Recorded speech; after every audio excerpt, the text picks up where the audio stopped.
न च श्रेयोनुपश्यामि हत्वा स्वजनमाहवे न काङ्क्षे विजयं कृष्ण न च राज्यं సుఖాని చ.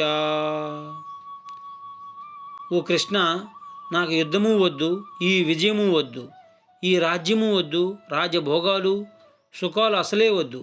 12 ఏళ్ళ అడవులలో ఉన్నాము, ఏం సుఖాలు అనుభవించాం చెప్పు. ఈ యుద్ధం చేసి ఇంతమందిని చంపి మారణ హోమం సృష్టించి రాజ్యాన్ని గెలుచుకుంటే ఒరిగేదేముంది? ఈ రాజభోగాల వలన, సుఖమయం జీవితం వలన ఏం ప్రయోజనం? ప్రయోజనం లేని పని చేయడం ఎందుకు? అసలు ఈ జీవితం ఎందుకు? అన్నీ వృధా.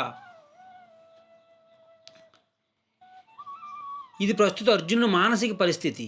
ఇప్పటిదాకా కౌరవ సభలో జరిగిన అవమానానికి ప్రతీకారం తీర్చుకోవాలి, యుద్ధం చేయాలి, సర్వనాశనం చేయాలని ఊగిన అర్జునుడు ఎదురుగా తన వాళ్ళు కనపడేసరికి ఒక్కసారిగా మానసిక ఆందోళనకు గురి అయ్యాడు. 13 ఏళ్ళు రాజ్యసుఖాలకు దూరంగా ఉండి ఎప్పుడెప్పుడు యుద్ధం చేసి రాజ్యం గెలుచుకొని పూర్వ వైభవాలు అనుభవిద్దామా అని ఉవ్విళ్ళూరిన అర్జునుడు ఇప్పుడు తన వాళ్ళందరూ చస్తారు అనే ఆలోచన రాగానే ఆ రాజ్యభోగాలు తుచ్చంగా తోచాయి. దీనికంతా మనస్సే కారణం. ఒకప్పుడు కావాలనుకున్నది మరొకప్పుడు వద్దనిపిస్తుంది, ఒకప్పుడు ధర్మం మరొకప్పుడు అధర్మంగా తోస్తుంది.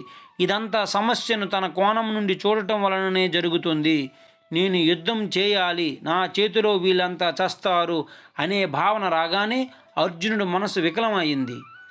వికలమైన మనస్సుకు అన్నీ విపరీతంగానే కనబడతాయి. ఇంకా ఎలా అంటున్నాడు అర్జునుడు.